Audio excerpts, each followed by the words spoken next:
정치 현장에서 한 걸음 떨어져 보다 객관적이고 분석적인 시선으로 정치권의 쟁점을 들여다봅니다. 정치외전 전직 의원 두 분을 새롭게 모셨습니다. 조혜진 전 국민의힘 의원, 홍익표 전 더불어민주당 의원 나오셨습니다. 두 분 반갑습니다. 어서 오십시오. 네, 반갑습니다. 네, 오늘 정치외전 저희 국회 방송에서 이제 처음으로 두 분 이제 패널로 모셨는데요.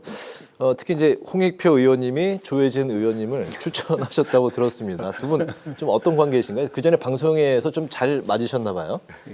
예, 네. 여러 번 했고 네. 또 이 여야의 관점의 차이는 있지만 네. 정치를 보는 관점, 국회를 보는 관점, 또 정치적 사안을 보는 관점이 이 당이 틀리다는 걸 감안했을 때 상당히 좀 유사한 부분이 있고 네. 또 이렇게 거리가 많이 이렇게 접점이 많다. 네네.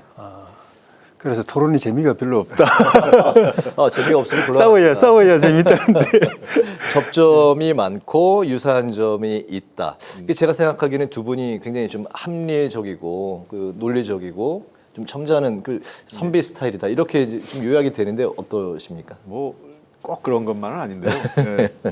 우선은 제가 저보다 이제 조혜진 의원님이 뭐 나이로도 선배지만 정치권도 훨씬 먼저 오셨고, 네. 제가 사실은 국회에서 같은 상임위를 할 기회는 없었지만 제가 멀찍이서 이렇게 봤을 때도 굉장히 여당일실 때도 여당 의원이 정부에 대해서 비판도 많이 했고, 그런 모습들은 굉장히 합리적이고, 그다음에 네. 국회가 기본 목적은 물론 여야가 엇갈리지만 국회의 기본 목적은 정부 권력, 행정부를 견제하고 감시하는 게 기본 역할인데 네. 거기에 비교적 충실하게 해왔던 의원입니다. 이렇게 보입니다. 알겠습니다. 두 분이 그 삼선의 동일한 선수시죠? 선수는 같은데 원내대표를 하셨고 네네. 저는 떨어졌고. 또 겸손하시고요. 예, 알겠습니다. 이번에 그 정치 외전을 통해서 두 분의 예리하고 분석적인 그런 논평 기대를 하겠습니다. 오늘 그 첫 번째 이슈, 세계의 모든 시선이 집중되고 있는 미국 대선 소식인데요. 애초에 예상과는 조금 다른 흐름으로 이미 결과가 나온 듯한 그런 분위기로 바뀌었습니다. 미국에서 대선 개표가 한창 진행되고 있긴 합니다만 현재까지 상황으로는 최대 승부처 펜실베이니아를 비롯해서 대부분의 경합주에서 이 트럼프가 승리를 거두고 있는 것으로 보이는데요. 당장에 우리나라가 이제 가장 영향을 받을 것 같은데 대북 정책과 방위비 또 이제 보편 관세 등의 여러 가지 이제 변동이 예고가 되고 있습니다. 우리 좀 어떻게 앞으로 좀 대처를 해야 될까요? 네, 미국 정부가 이제 새로운 신정부가 트럼프 정부가 들어설 가능성이 현실적으로 지금 높아졌는데 아직 뭐 네. 최종 확정된 건 아니지만 트럼프 대통령 지난 4년간의 임기 기간에 이렇게 거슬러 보면 경제 정책이든 어떤 외교안보 정책에서 가장 중요한 건 미국 우선주의, 그러니까 아메리칸 퍼스트라고 그러죠. 지금 현재 트럼프 대통령이 오래전부터 사용했던 구호가 마가, 그러니까 이 Make America Great Again이라고 해서 위대한 미국을 다시 만들자 이런 거기 때문에 네.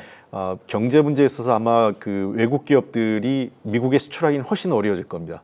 그래서 생산 거점을 미국 내 이동해서 미국 내에서 일자리를 만들고 투자하는 기업들에게 우선권을 주는 이런 게 이제 트럼프의 정책이 기본 정책이 될 것이고요. 네. 그리고 두 번째는 아마 기후 환경 변화와 관련돼서 아리백 정책이라든지 소위 탈탄소 정책이 대폭 후퇴할 가능성이 높습니다. 미국이요. 네. 그러니까 석탄, 화석 연료 중심으로 전환되기 때문에 그런 문제에 대해서 유럽과의 갈등이 커질 거고 한국이 어떻게 갈 건지 우리도 고민스러운 점이 있을 거고, 마지막으로 외교안보 관련돼서 제일 우리가 걱정스러운 건 트럼프 대통령은 벌써 한 7조 내지 10조 정도를 지금 현재 1조 5천억 수준인데 방위분담액을 네. 뭐 최소 7조에서 많게는 10조 정도 요구할 가능성이 높습니다.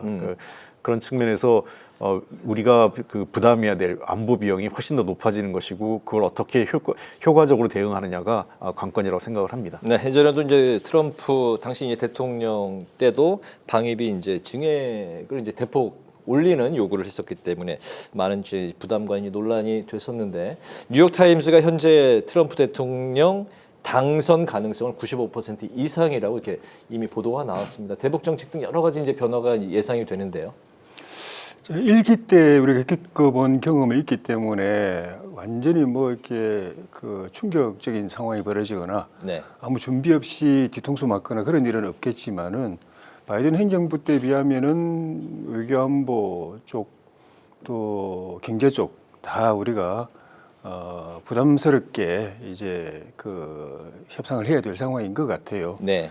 경제는 바이든 정부도 미국 우선주의고 그 외국 기업들 우리처럼 이제 경쟁력 있는 기업들 유치하는 건 똑같은데 방식이 바이든 정부는 당근을 주는데 채찍을 휘두르는 스타일이거든요. 그러니까 바이든 행정부는 그 RIA 법이라든지 그러니까 그 인플레이션 감축법이라든지 또 그 칩스법이라든지 뭐 이런 걸 통해서 미국에 공장 세우고 투자하면은 고용 창출하면 지원을 하겠다는 거거든요. 네. 지원금을 주는데 이게는 지원금이 어디냐, 그럼 무슨 필요 있냐 그러면서 그냥 어마어마한 세금 관세를 매겨가지고 이걸 그 안 먹으려면은 들어와서 그냥 공장 지을 수밖에 없도록 만들겠다. 딱 그렇게 돼 있어가지고 뭐 우리 기업이 그럭저럭 뭐 적응은 하겠지만은 어려움이 있을 거고.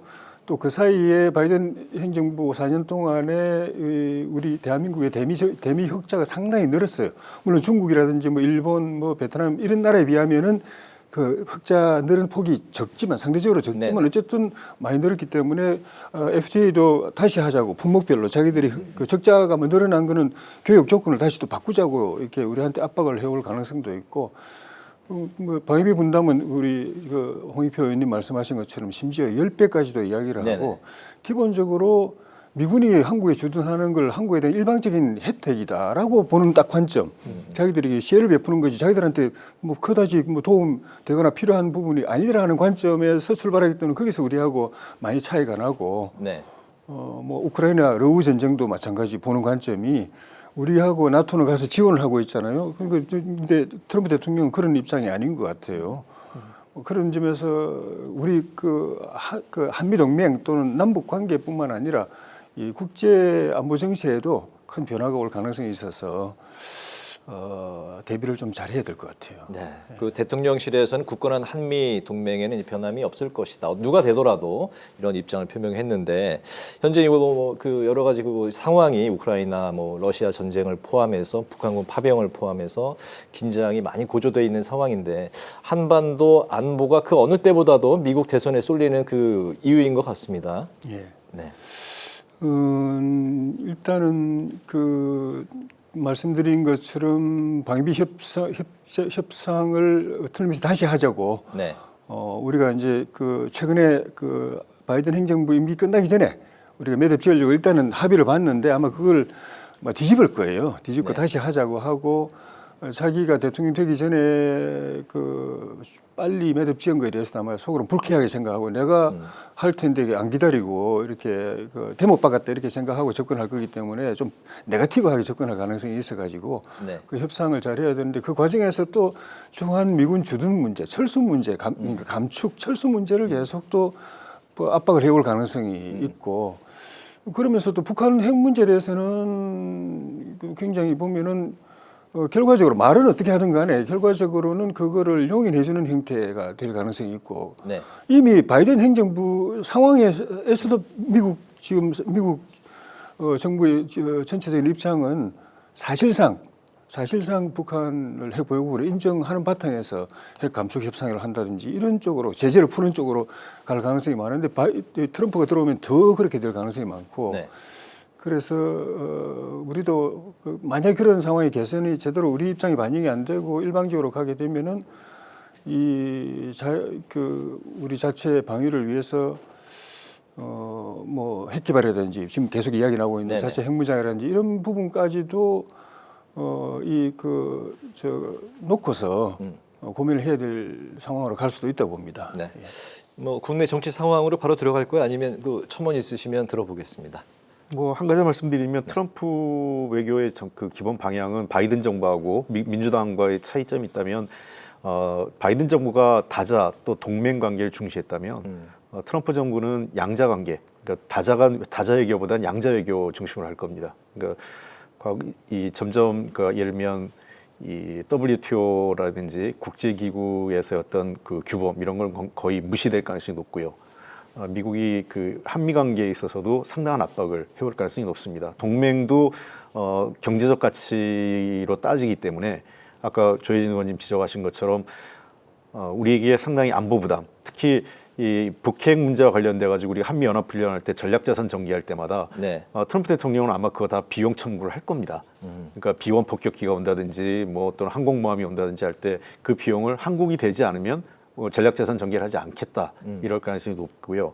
그래서 제일 중요한 것은 지금 그 윤석열 대통령이 여야 그 지도부하고 지혜를 모아서 우리 한국이 미국에게 맞설 수 있는 공동의 입장을 좀 만들어야 돼요. 안 그러면 지금 야당이 다수 의석이고 그 정부 여당이 지금 상황에서 여야가 엇갈린 입장을 낸다면 트럼프의 한국에 대한 압박에 있어서 속수무책으로 당할 가능성이 높습니다. 네네. 그 측면에서 이 외교 안보는 기본적으로 대통령 중심으로 갈 수밖에 없다 하더라도 야당의 의견도 수렴해 가면서 한국의 공동의 입장을 만들어내는데 좀 더 역량을 집중해야 될 때 아닐까 생각합니다. 네, 야당과 같이 협력해서 공조해 나가야 된다. 알겠습니다. 이제 국내 정치권 소식 이야기로 본격적으로 들어가 보겠습니다. 지금 정치권의 최대 관심사는 내일 있을 대통령 기자회견일 텐데요. 주제와 시간에 제한이 없는 이제 끝장 기자회견 방식을 선택을 했습니다. 그렇지만 이제 정작 관건은 국민 눈높이에 맞는 쇄신책 그리고 이제 진정성이 나올 것이냐인데 어떤 분위기가 될 것 같습니까? 지금 이제 예측하기가 쉽지는 않습니다. 네. 이재명 대표 재판 결과 판결 나온 거 보고서 또 해외 순방 다녀오고 난 뒤에 이달 말쯤에 네. 기자회견을 하려고 했던 방침을 땡겨가지고 그것도 급작스럽게 고지를 하고 네. 급작스럽게 고지를 했다는 거는 그 결정이 아주 급하게 이루어졌다는 거거든요. 땡겨서 하자. 네네. 이게 그렇게 이루어졌다는 건데 그런 결정을 하게 된 데는 이 상황이 이대로 계속하면 안 되고 이재명 대표 판결 결과가 어떻게 나오든 또는 뭐 시간이 흘러가면 갈수록 점점 이 대국민 담화나 회견을 통해서 수습하기 어려운 국민으로 갈 수 있기 때문에 지금 해야 된다라는 생각이었던 것 같아요. 그거는 네. 상황 인식을 잘 하신 것 같은데 그러면 이렇게 악화된 여론 지형을 반전시켜 줄 수 있는 핵심 키는 뭐냐라고 보면은 결국은 그동안의 2년 반 동안의 국정 운영 또는 권력 행사 또는 영부인 이슈 이런 데 대한 국민들의 실망 또 염려 또 불쾌감 이런 그래서 이렇게 돌아서 있는 마음을 돌이키는 것이 핵심인데 네.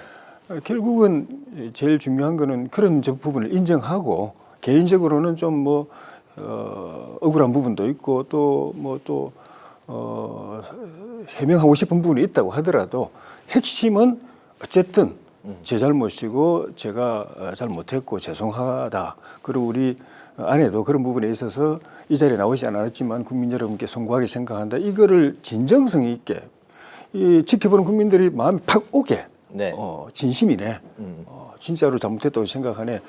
그리고 진짜 미안하고 죄송하게 생각하네. 그리고 잘해야 됐다고 저렇게 각오를 가졌네. 이게 딱 오도록 만드는 게 핵심인데 그렇게까지 좀 마음의 준비를 하고 나오실는지. 네, 어떻게 보십니까? 그럴 가능성을. 사실 그거는 진정성만 있다면은 회견 길게 안 해도 되거든요. 5분만 해도 딱 이야기하고 끝나도 되는 건데 모든 질문을 시간 제한 없이 다 받겠다, 다 대답하겠다. 네. 뭐 끝장 회견이라고 누가 표현을 썼던데 하겠다고 이야기한 게 좋게 해석하면은 좋게 들릴 수도 있는데 또 다르게 보면은 뭐 뭐든지 물어보면 다 대답할 자신이 있다라는 그런 느낌 같기도 하고 그건 사과나 반성하고 조금 거리가 있는 거거든요. 네. 또 하나는 이렇게 하다 보면은 그렇게 말이 길다 보면은 결국은 해명하고 또 자기중심적으로 이렇게 막 설명하고 사과하고는 좀 결이 다른 메시지가 나갈 가능성이 있어가지고 그게 우리가 정말 기대하는 사과를 통한 그 민심 반전에 오히려 방해가 될 수도 있겠다는 염려가 솔직히 듭니다. 네, 알겠습니다. 홍익표 의원님 어떻게 보십니까? 최대 그 관전 포인트는 어떤 것이고 내일 대통령의 태도 좀 어떻게 예상할 수 있을까요? 지금 말씀하신 대로 가장 핵심은 그 간담회에서 말씀하실 내용과 그 대통령이 그 임하는 태도 이 두 개 관건이라고 생각을 합니다. 네. 근데 우선은 지금 형식을 보면 이게 갑작스럽게 시정연설을 하지 않고 그 취소했다 그 총리를 대독시켰다가 그날 저녁에 갑자기 그 추경호 원내대표 만나가지고 이제 이 국민간담회를 전환을 했단 말입니다. 그러니까 그 얘기를 보면 대통령이 어떤 대국민 사과나 뭐 그 국회 야당하고 소통보다는 자기 방식대로 하겠다는 여전히 기싸움을 하고 있는 것 아니냐 하는 우려가 있어요. 네. 그런 측면에서 사과나 어떤 그 사안의 심각성 이런 거에 대해서 어느 정도 공감하고 있는지는 좀 제가 보기엔 좀 회의적입니다. 개인적으로는. 네. 특히나 내용에 있어서는 지금 국민들의 눈높이는 김건희 여사 특검, 그다음에 해병대 장병에 대한 특검 이 두 개의 쌍특검이 포함이 되느냐 안 되느냐가 네. 대통령의 그 간담회 그 자리에서 대국민 그 발언 속에서 이거를 어떻게 어떤 입장을 표명할 거냐 관건이라고 생각을 합니다. 아울러서 내각 총사퇴 또는 대통령 비서실의 전면 개편을 포함한 인적 쇄신 문제도 있어야 될 것 같고요. 네. 그리고 전반적인 그러니까 지금까지 사안 전반에 대한 대국민 사과와 국정기조를 전환하겠다는 어떤 그 태세 전환이 필요한데 과연 이런 것들이 담길 수 있을까라는 측면에서 많은 분들이 여의도 안팎에 또 용산 주변에 있는 분들하고 얘기를 해봐도 그럴 가능성은 높지 않아 보인다라는 얘기를 합니다. 그러니까 네. 그리고 근데 내일 단순히 또 그 대국민 발표만 하는 게 아니라 기자간담회 끝장 토론까지 하겠다고 했습니다. 아마 이번에는 그 용산 그 대통령실 출입 기자들이 쉽게 넘어갈 수 없을 거예요. 이번에도 만약에 뭐 맹탕 질문하거나 대통령을 뭐 어떤 옹호하는 듯한 그런 그 태도를 기자들이 보인다면 아마 기자분들에 대한 그 이 국민적 분노가 네. 또 갔기 때문에 기자분들도 대통령에 대해 굉장히 그 날카롭고 직접적인 질문하고 압박을 할 텐데 과연 대통령이 어떻게 답변을 국민들이 원하는 그다음에 국민의 눈높이에 부합하는 답변을 할 수 있을까 하는 문제에 대해서도 걱정스러운 부분이 많이 있습니다. 방금 그 김건희 여사 이제 특검법 말씀을 하셨는데 이번 그 기자회견과 가장 밀접하게 관계 있는 바로 그 포인트인 것 같습니다. 민주당이 이제 14일에 본회의 표결 그리고 28일 재표결까지 계획하고 비상행동에 이제 돌입을 했는데요. 여당 내에서도 내일 그 기자회견 내용에 따라서 대응이 달라질 수 있다 이런 그 목소리도 나오고 있습니다. 특히 이제 비윤계로 꼽히는 조경태 의원 같은 경우 기자회견에 따라서 특검이 필요할 수도 있다 이런 입장 표명까지 냈는데 이제 세 번째 김건희 여사 특검법이 될 것 같습니다. 지난번에 이제 두 번째 때는 이탈표가 아니 4표가 나왔는데 만약에 현실화가 된다면 이탈표는 좀 어느 정도로 예상할 수 있을까요? 글쎄요, 이탈표가 현재까지는 우리가 좀 판단하기 좀 쉽지 않을 것 같습니다. 아마 내일 대국민 간담회를 좀 봐야 될 것 같고요. 네.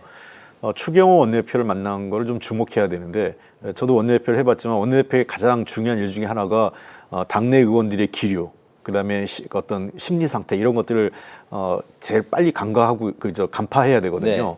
그런 측면에서 추경호 원내대표가 대통령께 그런 얘기를 전달했을 수 있어요. 왜냐하면 지난번에도 한 4표 정도가 이탈했는데 지금 지지율이 이렇게 떨어지고 국민적 여론이 나빠져 있는 상태에서 그 야당의 김건희 여사 특검법에 대해서 고스란히 그 표 관리하기가 쉽지 않을 수 있다. 네. 이런 우려를 전달했을 수도 있습니다. 그런 여러 가지 상황적 요인들이 대통령이 불가피하게 그 대국민 간담회를 통해서라도 이 문제를 좀 하나는 정면 돌파를 할지 아니면 국민적 요구를 수용할지는 내일 내용을 봐야 되겠지만 네. 어떠한 형태든 간에 이런 그 다른 일정한 대응을 하지는 안 되겠다라는 위기의식은 갖게 된 것 아니냐 이렇게 보입니다. 네네. 내일 기자회견과 관련한 김건희 여사 특검법 앞으로 좀 어떤 방향으로 흘러갈까요? 그 두 번째 대통령 거부권 행사하신 그것도 우리 당 입장에서 보면은 이건 받아들일 수 없는 거였거든요. 민주당 특검법이고 민주당이 이 칼자루를 쥐고 민주당을 대표하는 대신하는 특별검사가 마구 이제 흔히 말하는 칼질을 할 가능성이 있는 거기 때문에 네. 정치적으로도 문제가 있지만 법적으로도 문제가 많은 것이어서 절대 통과시킬 수 없는 것인데 4표가 벌써 이탈을 해버렸거든요. 그거는 그 이탈하신 내부는 그 법에 동조한 게 아니고 법이 문제가 있다는 걸 알지만은 영부인과 이 대통령과 이 대통령실과 정부가 대응하는 것이 이거는 온당치 않고 그로 인해서 격앙된 민심이 일정 부분 공감이 돼서 네네. 이탈한 거거든요. 근데 그 뒤에 지금 더 나빠졌거든요. 더 나빠졌고 지금 세 번째 하는 법안은 제가 알기로는 지난번 두 번째보다도 더 우리가 통과시켜주기 어려운 그런 이제 법안인데 네. 상황으로 보면은 내일 회견을 통해서 여론의 반전, 민심의 변화가 있고 대통령의 그 소명이나 사과를 국민들이 받아들여서 대통령에게 기회를 주는 쪽으로 가면 네. 추가 이탈이 없이 그 재의결에서 재표결에서 부결될 가능성이 있는데 내일 회견이 그러지 못하다면 네.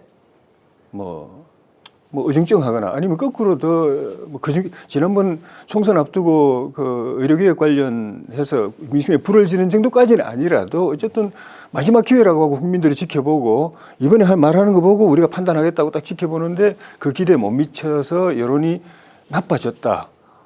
그러면 추가로 4표만 이탈돼 버리면 턱금 돼버린 거잖아요. 네. 그 가능성을 저는 그렇게 간과할 수 없다고 봅니다. 그래서 내일 굉장히 중요하고 네.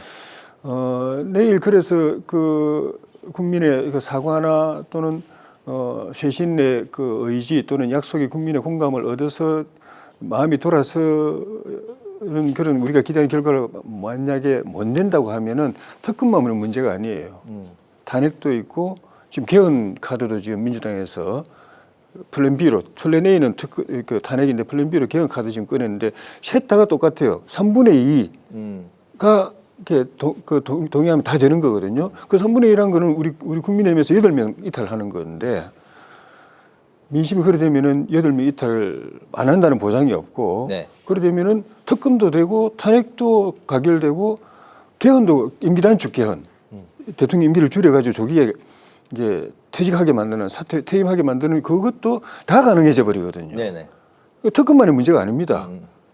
그래서 내일 만약에 제대로 그 국민 마음을 돌이키지 못해가지고 여론이 악화되면은 그 뒤부터는 감당할 수 없는 정치적 쓰나미가 용산으로 몰려갈 가능성이. 우리 당도 그게 휩쓸려 가겠지만은 네. 특검 탄핵 그 임기 단축 개헌까지 그걸 염두에 두고 정말 사직생의 각오를 하셔야 됩니다. 특검뿐만이 아니라 탄핵 그리고 이제 개헌까지 사직생의 각오로 내일 기자회견에 좀 임해야 될 것 같다 말씀을 하셨는데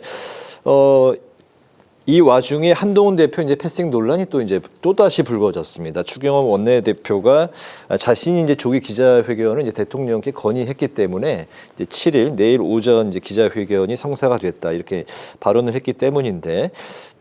대통령실도 당의 중심이 이제 원내대표라는 입장 표명을 했고 이에 대해서 이제 한동훈 대표가 이제 반박을 했습니다. 이제 한 대표 기자회견 이후에 좀 현재 좀 어떤 구상을 하고 있을까요? 현재 뭐 중진들 연쇄 회동을 갖고 있는데요. 예. 우선 대통령실이 이렇게 당의 중심이 원내대표라고 얘기하는 거는 저도 원내대표였지만 그건 사실관계에 부합하지 않죠. 네. 당은 물론 뭐 투톱이란 말도 있지만 기본적으로 당원들이 선출한 당 대표가 제일 우선이고 원내대표는 사실 원내 사항과 관련돼서 이 위임된 사무를 총괄하는 게 원내대표 역할이기 때문에 대통령실이 당의 중심이 원내대표고 한동훈 대표를 패싱했다 이런 논란이 나오는 것 자체가 적절치는 않습니다. 특히 한동훈 대표가 이 기자간담회 대국민 간담회하고 기자간담회에 있는 얘기를 거의 언론에 그 공개하는 시점에 연락을 받았다는 거 아니겠어요? 네. 사실상 아무런 협의가 안 된 거였죠. 그런 측면에서 아마 한동훈 대표는 지금 당의 중진 의원들하고 별도의 모임을 갖고 당내 장악력을 높이는 데 이제 주력하는 것 같습니다.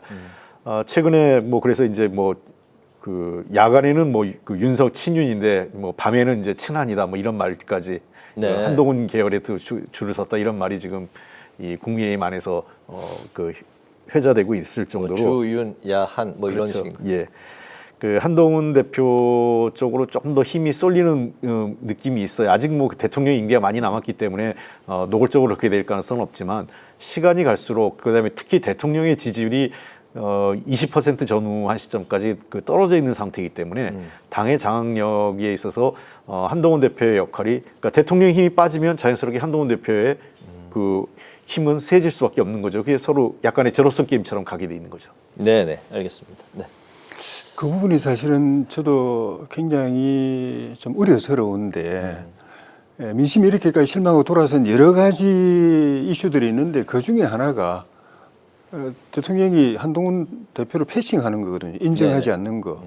한동훈 대표는 당원들과 거기다 또 국민 여론까지 해서 압도적으로 뽑힌 사람입니다. 그러니까 대통령이 싫어한다고 그 인정하지 않을 수 있는 게 아니고 대통령이 그렇게 하니까 그 한동훈 대표를 압도적으로 밀어준 국민 여론이나 당원들이 우리를 무시하네, 우리의 의사를 무시하네, 이렇게 느껴지는 거거든요. 한동훈 대표를 홀대하는 차원이 아니라 저 사람을 우리가 뽑았는데 우리의 의사를 무시하네, 그게 대통령에 대한 또 실망의 중요한 포인트 중에 하나였어요. 네. 근데 그걸 빨리 바꿔야 되는데 그 긴급 기자회견 결정하는 그 순간까지도 그런 행태로 가버렸잖아요.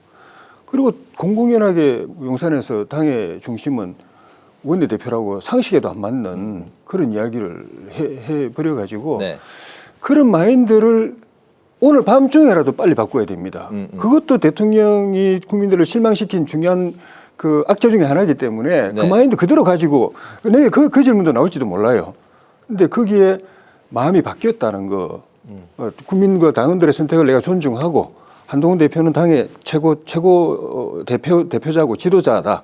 그걸 인정하고 또 앞으로 계속 이제부터는 협의하고 네. 신뢰하고 서로 협의하고 하겠다는 걸 확실하게 답변을 통해서 안 보여주면은 나머지 이슈들도 비슷할 가능성이 있어요.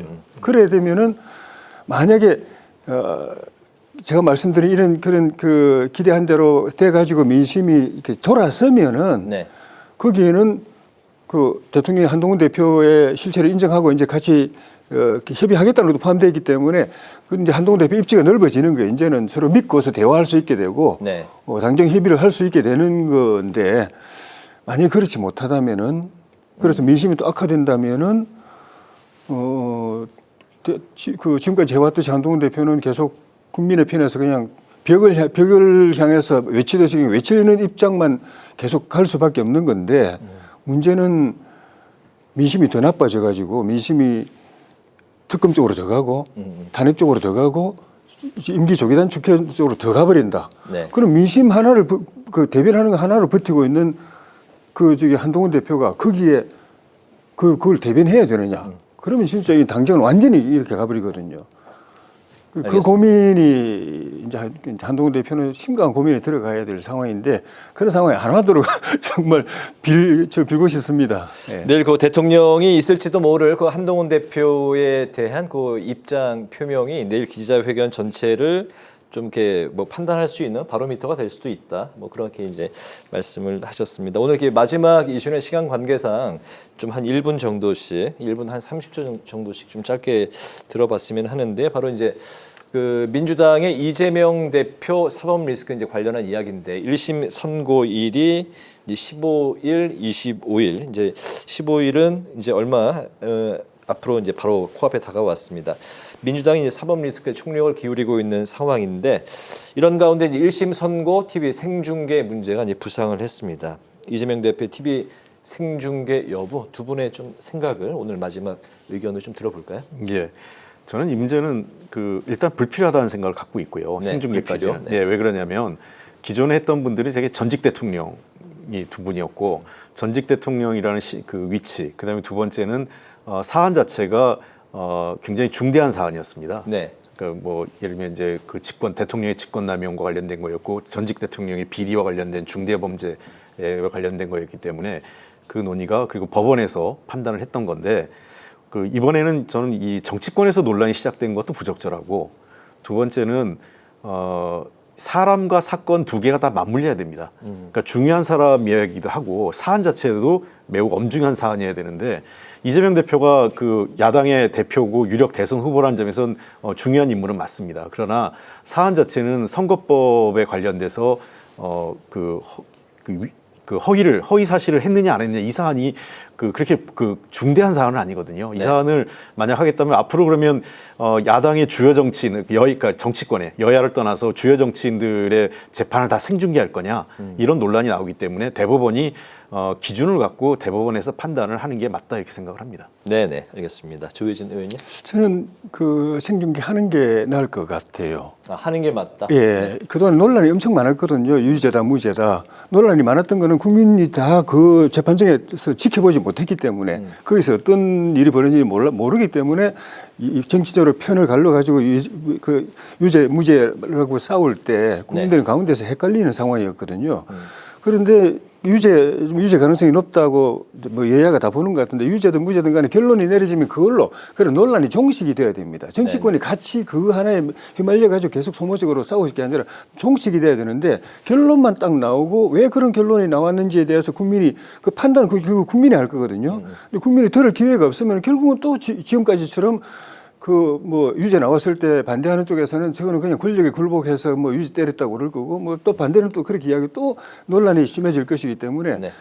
그 국민 전체가 중간에 심판 역할하는 국민들이 판사가 하는 그 이유를 그 판결 그 선고 그 요직뿐만 아니라 이유를 왜 그런 선고를 내린지 이유를 쫙 들어서 네. 그다음 나머지 그 뒤에 정치적으로 공방을 벌여도 휩쓸리지 않게 돼야 되고 두 번째는 판사 입장에서도 결론 내리고 나면은 그 이유를 국민들이 모르면은 그 모르는 걸 이용해 가지고 양쪽에서 막 또 엄청 판사 유죄 내리면 민주당에서 한번 판사를 또 공격할 거예요. 뭐 탄핵을 추진할 수도 있고 그럼 판사가 엄청 괴로워집니다. 네. 판사 입장에서도 국민들을 향해서 제가 이렇게 결론 내렸는데 이유는 이렇습니다라고 딱 이야기해 버리면은 판사는 그때 말고는 기회가 없어요. 뭐 판사 기자회견 할 겁니까 말합니까? 네네. 그래 하면은 판사도 부담이 적지 않겠나. 이후에도 이런 중요한 시국 사건을 그 재판하는 판사들의 부담이 네. 지금 판사들 죽을 판이거든요. 근데 적어질 것 같아요. 생중계가 되지 않더라도 판사의 판결문은 다 공개되거든요. 네네. 그렇기 때문에 판결문 보고 판사의 판결이 옳았냐 틀렸냐 그건 뭐 논의할 수 있는 거라고 생각을 합니다. 알겠습니다. 오늘 정치회에서 이제 두 분을 모시고 첫 번째 시간 가졌는데 오늘 좀 어떠셨는지 소감을 좀 짧게 들어볼까요? 이제 오늘 뭐 처음이기 때문에 네. 앞으로도 조금 더 그 국민들에게 좋은 듣고 싶은 얘기를 제가 열심히 준비해서 하도록 하겠습니다. 감사합니다. 네, 조혜진 의원님. 좋은 자리 마련해주셔서 고맙습니다. 네, 알겠습니다. 저는 뭐 이렇게 진행을 하면서 두 분이 마치 그 퇴계 이황 선생, 이율곡 선생이 서로 존중하면서 하는 그런 좋은 토론 분위기 아주 인상 깊었습니다. 몰입도도 아주 높았고 좋은 시간을 가졌던 것 같습니다. 계속해서 이제 기대를 갖는 코너가 됐으면 좋겠고요. 오늘 정치외전 지금까지 조혜진 전 국민의힘 의원, 홍익표 전 더불어민주당 의원 두 분과 함께했습니다. 오늘 두 분 감사합니다. 고맙습니다. 고맙습니다.